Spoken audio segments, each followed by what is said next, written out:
Hello and welcome back to my series on building a Squaredrop trailer. In the last video, we were able to successfully build a skid plate that helps protect the battery and the water tank. And in this video, the camper finally starts to take shape as we work on the metal cage that forms the body of the Squaredrop camper. But before we start working on the walls, my original design had a propane tank on the side of the camper. I ended up moving that to the front, and now I'm looking for ideas that I could put in here. Things like a water heater, fold down table, maybe some recovery boards. I'm not sure. If you've camped a lot in a Squaredrop camper, let me know what you would advise to put in this area. And now, on to building the walls of the camper.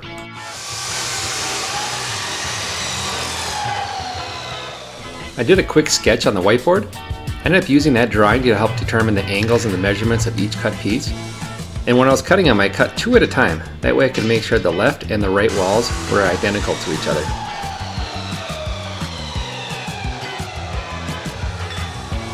After all the pieces were cut for the perimeter of the walls, I laid them out on the floor so I could get a rough idea of what it would look like.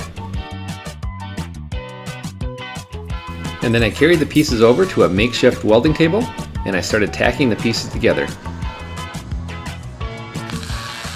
To help avoid some of the warpage during the welding process, I clamped on a scrap piece of metal, and here you can see me removing those clamps right now. And here is a rinse and repeat of the opposite side of the same wall. Carried over the two pieces, clamped them at 90 degrees, welded them, and then carried them back. And now for the little pieces, I'm going to carry over a speed square. That way it'll help ensure a 45-degree angle. I'm using a scrap piece of metal to ensure a flat bottom, and then I'm using the speed square to get that 45-degree angle. And then tack weld it together. And if you're following along at home, this is the shape we just built. And if you're very clever, you'll notice that you could build 4 of these shapes and you would have enough to do 2 walls. However, I am not that clever. I ended up building one wall entirely and then using that wall as a template to build a mirror image of itself. And here I am building the perimeter of the first wall.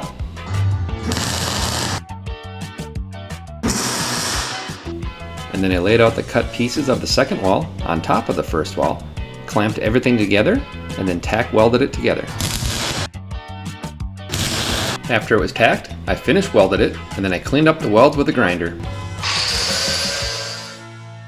And now the fun part of laying out the internal framing of the walls. In order to do that, I have to go get the doors and the windows. I ended up buying the doors. They're a little overpriced. I got them off of eBay. And the windows were a little more affordable. I got them off of Amazon. I used a large piece of cardboard and I started drawing wherever I wanted anything to be. Things like fenders, windows, doors, the Galley kitchen cabinets. And then I had my wife come out and lay in it just to get an idea that there was enough room for sleeping. It looks good. Now back to fabricating.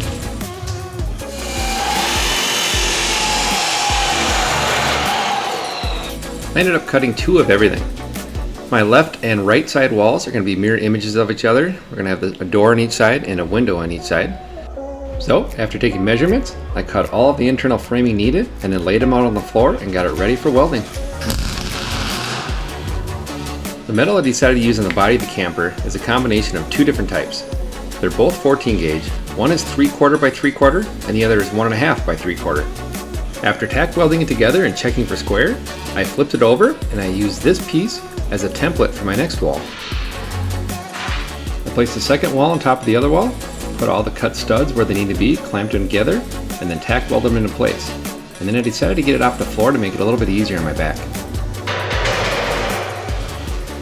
And now I was able to go through each of the walls, finish welding both sides, and then after it was finished welded, I went through and ground everything nice and smooth. On the external of these walls, the aluminum composite paneling will be attached, and on the internal, it'll be a wall panel, so I want to make sure everything was nice and smooth. Next, it was pretty exciting. I got to set them on the trailer with only minimal grunting. By putting the walls on, I was able to visualize what the final trailer is going to look like. But more importantly, I had to get the walls on here so I could start boxing in the body to make sure it still fits on the frame. After taking measurement, I cut all the cross beams to the same length. But before welding them in, you can see I added some diagonal pieces. And that's just to keep everything nice and square as I weld in all the cross beams. I repeated the same process with the top rear crossbeam. The rear bottom one is slightly different. I used clamps and some scrap siding to help hold it in place. That way the siding sits nice and flush when it's all done. The front bottom piece is pretty straightforward. It sits nice and square, and then you weld it right in. Once the cross beams were done, I was able to take it back off the trailer, and since my brother-in-law was here, I had him give me a hand and help lift the thing off. It's not heavy at all, it's just a little awkward, especially when you're walking on top of the trailer frame. And now that it's on the floor, I can start working on the bracing for the roof. To help design where each metal brace goes, I laid out the solar panels and the roof vent on the floor, and then mapped out about where I want each brace to go.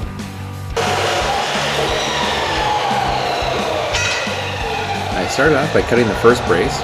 However, before welding in, I set it in place, and then I double checked to make sure that the metal cage was nice and square. I ended up using some ratchet straps to help pull it over to one side to make sure it's perfectly square. And then I welded the first brace in. And then I continued the same process of cutting each of the horizontal braces and then welding them in place.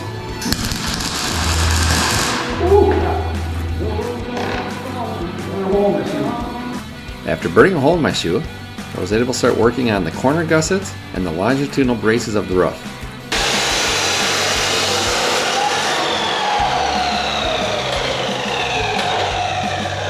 The corner gussets were pretty easy. I took some scrap metal and cut them at 45-degree angles, and then welded them in each corner of the roof.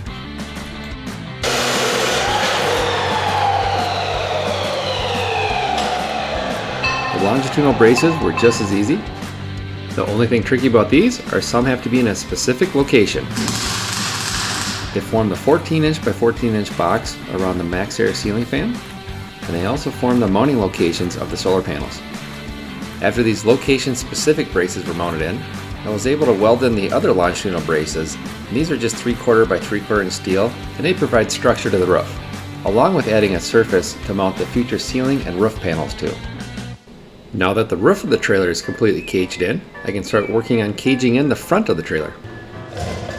And this involves cutting and welding in the horizontal braces first, and then cutting and welding in the vertical braces next. I welded everything solid except for these two front pieces. I just tacked these in. I'll end up cutting them out later, that way I can get some of the larger panels on the inside of the trailer. And to help stiffen up the 45-degree angles of the trailer, I welded in some metal rod.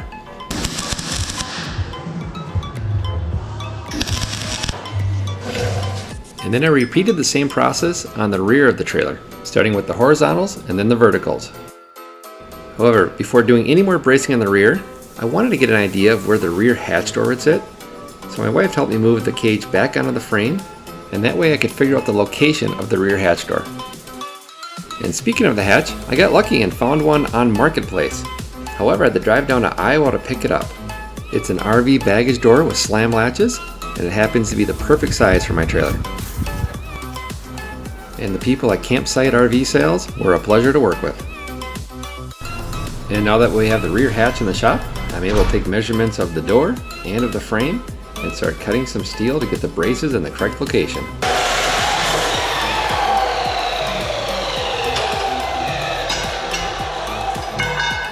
I used the 3/4 by 1.5 inch metal tubing and formed a box that went all the way around the rear hatch door. And then I used 3/4 by 3/4 inch tubing on the top and bottom to help give it a little more structure. And then I cut some metal plates to put in each corner to help brace everything together. After I welded everything together, I was able to carry the door over, clamp it into place, and I could get a feel for what the rear hatch is going to look like. The door will lift up to provide a little bit of shelter from the elements while working in the galley kitchen. And speaking of the galley kitchen, I got to make sure this countertop height is at the correct level. I set up a laser so it was even with the bottom of the rear door hatch, and then I went around and marked all the metal bracing on where the countertop height should be. After taking some measurements, I was able to cut some of the supports, and then I carried them over. I started with the rear piece of the galley kitchen, set it in place, and then welded it in. And then after that piece, I was able to do the passenger side and the driver's side. Now that the location of everything is figured out, I can remove this rear hatch door And the only thing left to do is to frame in the wall that separates the galley kitchen and the sleeping cabin.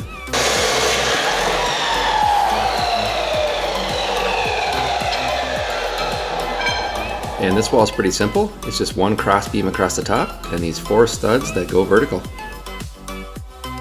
And speaking of studs, here we are moving the nearly finished cage off the frame.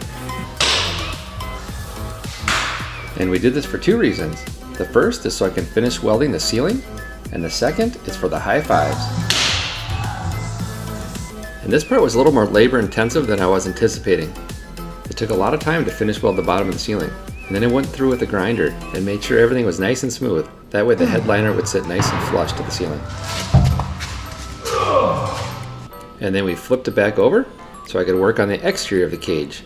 And the main purpose here is to make sure all the welds are smooth, that way the exterior siding will sit nice and flush, and to prep the surface and get it ready for paint. And that's what I'm doing here. I'm using some mineral spirits on a rag, and I'm going through and trying to get all of the protective grease off of the metal. And this isn't a hard job, however it is a time-consuming job. There's now a lot of square inches of metal on this trailer, and you have to go through every square inch and try to get all of the oil off the metal. And this is followed up with the palm sander.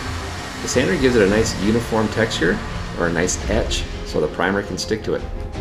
And the last step before applying the primer is to clean everything with a wax and grease remover. And I'll be using the same primer that I use on the trailer frame. It's a Rust-Oleum clean metal primer. And using a roller, it didn't take long to get this thing completely primed and ready to mount back to the trailer frame. A few days later, some friends stopped over, and we were able to carry the cage back onto the trailer frame. Now the only thing left to do is let's square it up and weld it. All right. Let's square it up and weld it. All right. In order to do that, it was just a simple process of going around and marking where we have to remove some paint. After the paint was removed, we were able to weld the cage to the frame.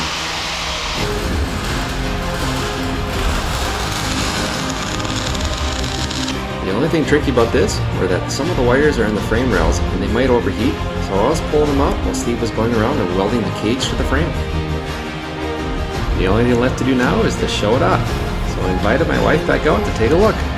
Wow! Wow! You like it? And here it is. The goal for this video is now complete. We were able to get the cage permanently mounted to the trailer frame.